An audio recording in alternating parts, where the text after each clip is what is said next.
Salut les artistes, j'espère que vous allez bien et aujourd'hui je vous propose du lourd. Je vais aborder le périlleux sujet de la baisse de niveau dans le domaine artistique. On va rentrer dans ce débat complexe en essayant de comprendre les causes de ce phénomène. Et pour cela, je vais absolument tout décortiquer en détail. Alors préparez vos pinceaux et accrochez-vous bien car cette analyse va secouer votre créativité.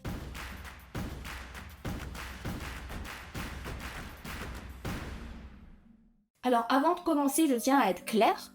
Je ne suis pas là pour juger, ni pour me prétendre supérieur artistiquement. Parce que, soyons honnêtes, si le niveau général a baissé ces dernières années, je suis forcément moi-même impactée. L'objectif de cette vidéo, c'est d'analyser et d'essayer de comprendre le phénomène, et non pas de me poser en juge ultime de l'art contemporain. Ensuite, il faut comprendre que quand je parle de baisse, c'est une baisse de niveau moyen et du coup, tous les artistes ne sont pas dans le même bateau. Il y a bien évidemment de nombreux artistes qui ont un niveau exceptionnel et qui méritent d'être applaudis pour leur travail. Et si mon discours dans cette vidéo peut paraître critique, c'est parce que je m'intéresse uniquement à ce phénomène. Avant de rentrer dans le vif du sujet, il me semble important de noter certains points qui peuvent influencer ma perception des choses. En tout premier, j'ai été diplômée il n'y a pas très longtemps, et après avoir passé plusieurs années en école d'art, j'ai aujourd'hui des outils qui me permettent d'avoir une vision plus critique de ce que j'ai sous les yeux.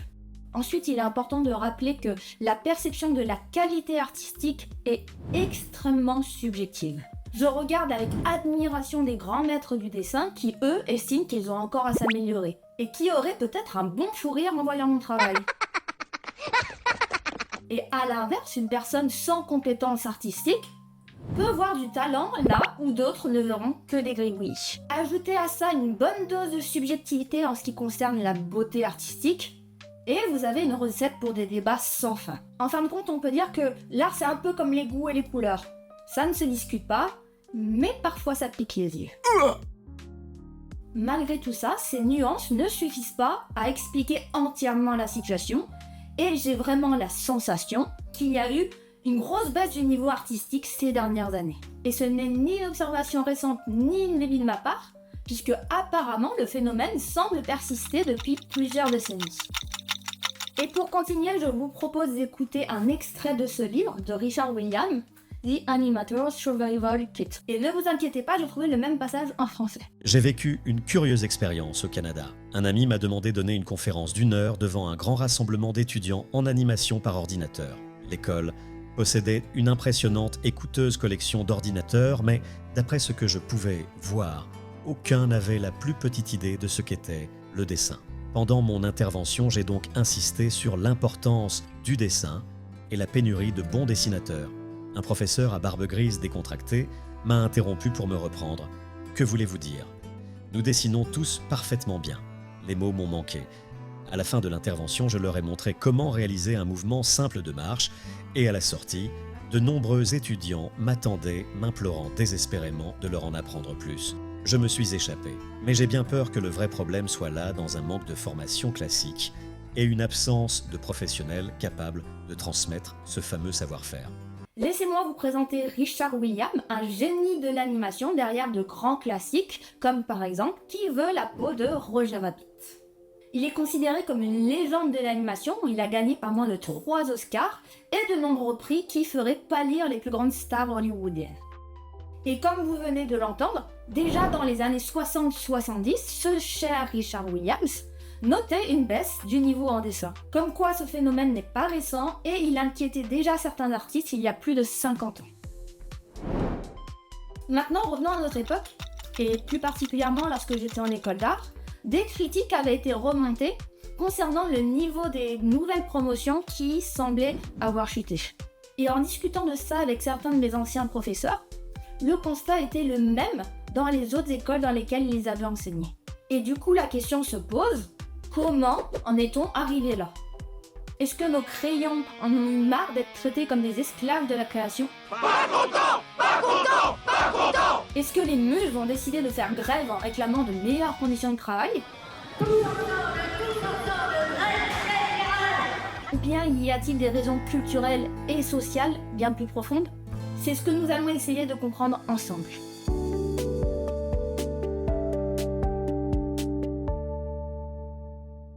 En premier, commençons cette partie avec certains chiffres qui me semblent très intéressants.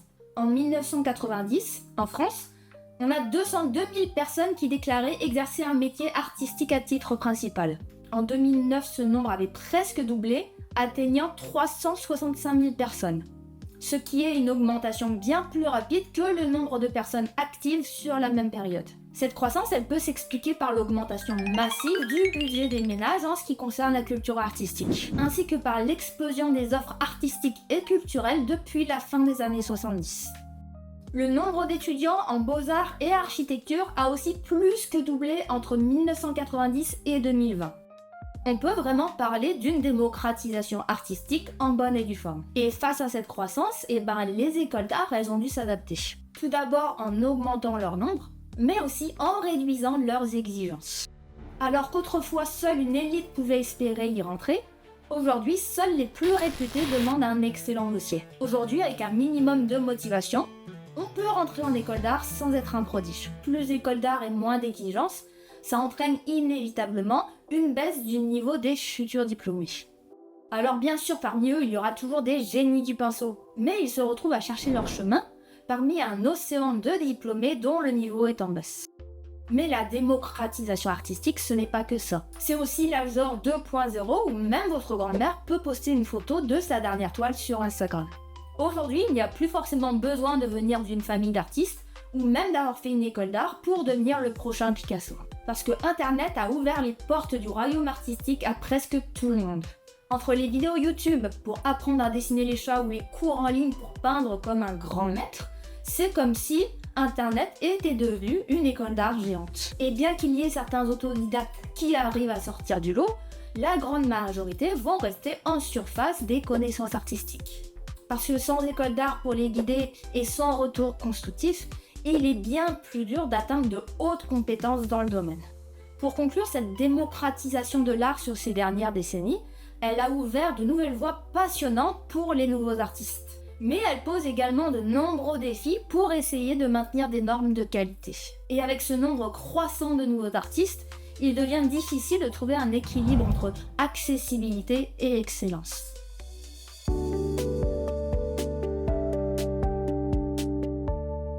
Alors maintenant, préparez-vous pour une séance de cinéma parce que je vais parler d'un sujet aussi croustillant qu'une boîte de pop-corn fraîchement ouverte. Pas mal, vous en voulez? Je vais parler de l'impact des réseaux sociaux sur le niveau artistique. Spoiler alert, ils ont eu un impact aussi important que la découverte du feu dans l'histoire de l'humanité. C'est fini l'époque où seuls les grands maîtres de la palette pouvaient faire vibrer le monde artistique. Aujourd'hui, avec des plateformes comme Instagram ou TikTok, même votre chat peut devenir une star du dessin.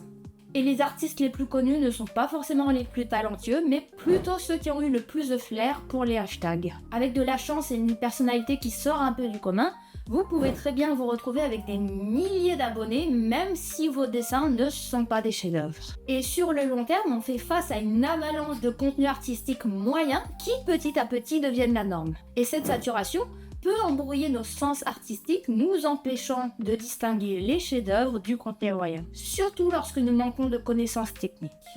En plus de ça, sur les réseaux sociaux, la quête effrénée de reconnaissance peut parfois reléguer la qualité artistique au second plan.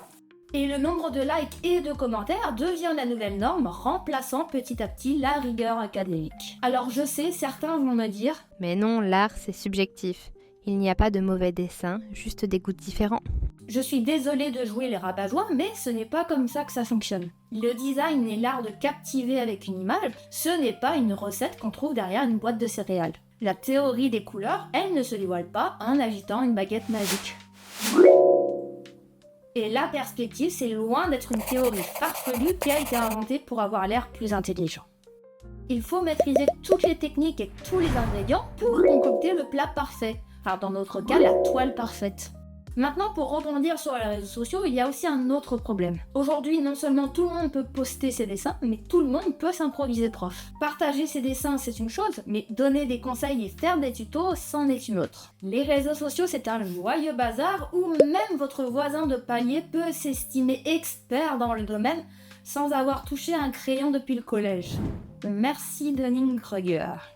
Par exemple, certaines personnes affirment avec conviction que les références sont aussi utiles que donner un parapluie à un poisson. Ou alors que le meilleur moyen d'apprendre l'anatomie en dessin, c'est de s'inscrire en classe de médecine. Oui, j'ai déjà entendu tous ces conseils. Et dans cette jungle de connaissances, si on n'apprend pas à trier le bon du mauvais, on risque de suivre des conseils qui sont aussi fiables qu'une boussole cassée. En somme, les réseaux sociaux agissent un peu comme un immense catalyseur du monde artistique, offrant ainsi à chacun la possibilité de s'exprimer, mais semant la confusion entre travail de qualité et simple brouillon.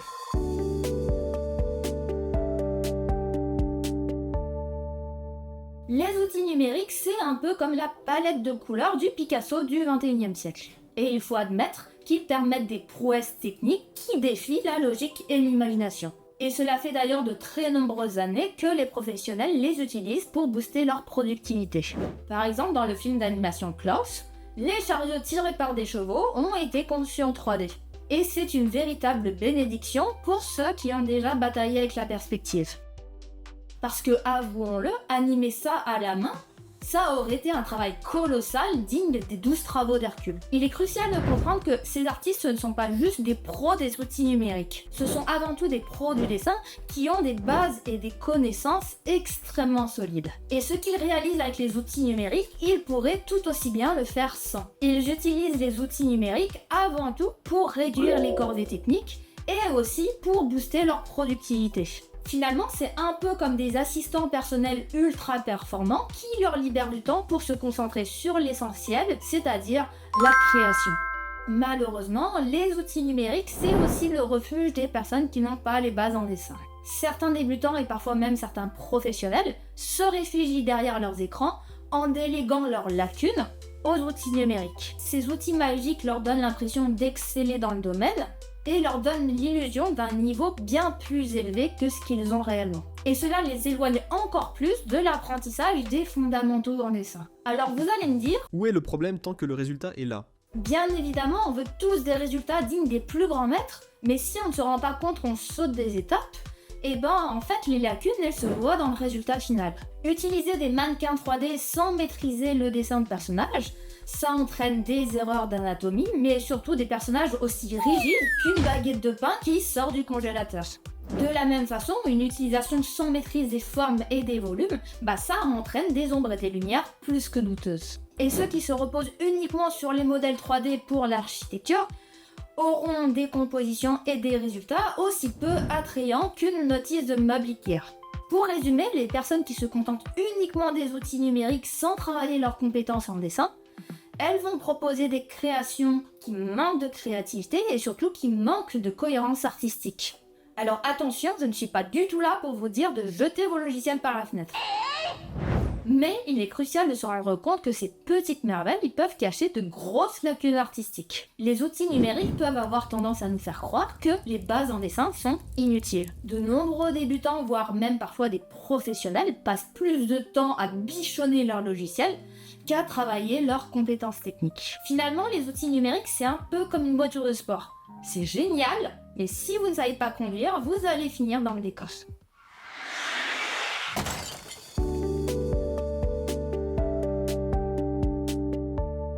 Nous voilà à la fin de cette vidéo et on a parcouru un sacré chemin, de la démocratisation de l'art en passant par l'influence des réseaux sociaux et même celle des outils numériques. J'ai essayé de mettre en avant les nombreux défis auxquels les nouveaux artistes doivent faire face. Mais finalement, que retenir de ce joyeux chaos ? Que les temps changent et que les exigences ont baissé, c'est sûr. Mais ce n'est pas pour autant qu'on doit laisser s'envoler la qualité artistique. L'ouverture grandissante des portes des métiers artistiques offre des possibilités excitantes, mais cela nécessite également un engagement envers le savoir-faire et les compétences techniques. Les réseaux sociaux, c'est une arme à double tranchant.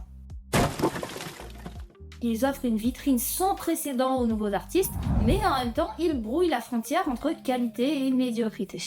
En ce qui concerne les outils numériques, ils sont un peu comme une baguette magique qui peut vraiment transformer votre art, à condition d'avoir les bases au préalable.